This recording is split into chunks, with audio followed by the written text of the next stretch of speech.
Now, he read this book, he told me twice. If you read it once, I'm happy, but if you read it twice...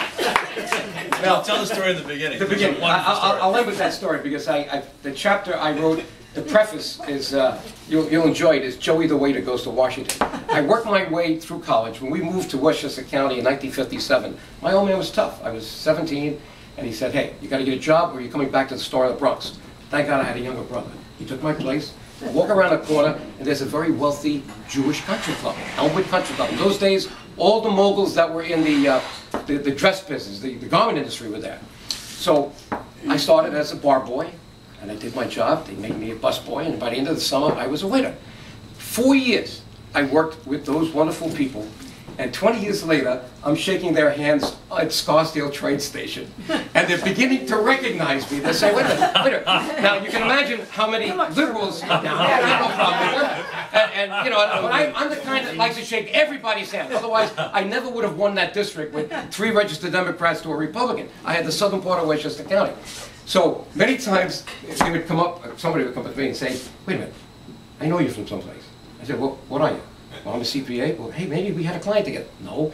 So I'm going back in time. You from Fordham? No. I said, by the way, were you a member of Elmwood Country Club in 1958, 96? Yeah, I'm Joey the Waiter. I'm going to be your congressman. All right. So, now, the story, and it worked. A lot of those people, but you know, if you're going to run, I want you to be my congressman. I like the way you worked. And that's why you need him. Now, he likes the story that I told on my first caucus, Republican caucus. Here it is, January 1985. I'm not going to mention the name of the congressman who was in charge of the Republican caucus at the time.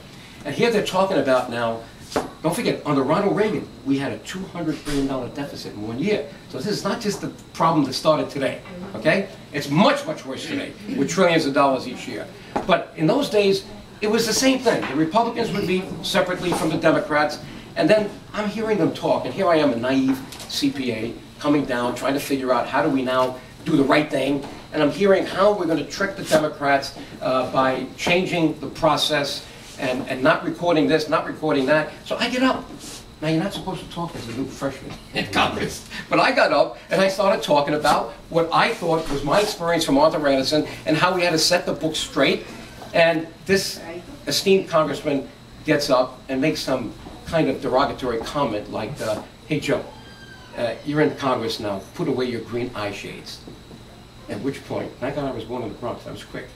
I said, sir, with all due respect, I'm not going to trade in my green eye shades for your blindness. And that's what this, that's why I'm not there. I have no titles. They couldn't wait till I got out of there because but that's what this book's all about, that double standard, okay? And let me tell you about this guy. He has his master's in public administration from Harvard, I believe, yes, right? Right. Now, you can't imagine how important that is in managing an entity like the United States of America to understand how things work. We really don't have a chief operating officer in the U.S. government. And we need some of those people in Congress today. We have a commander-in-chief, good. We need a strong military.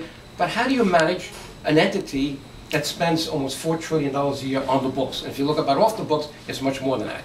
We need Joe Carvin. So vote for this guy. Right. I had his district many years ago. I'd love to see him down there. Thank you so much.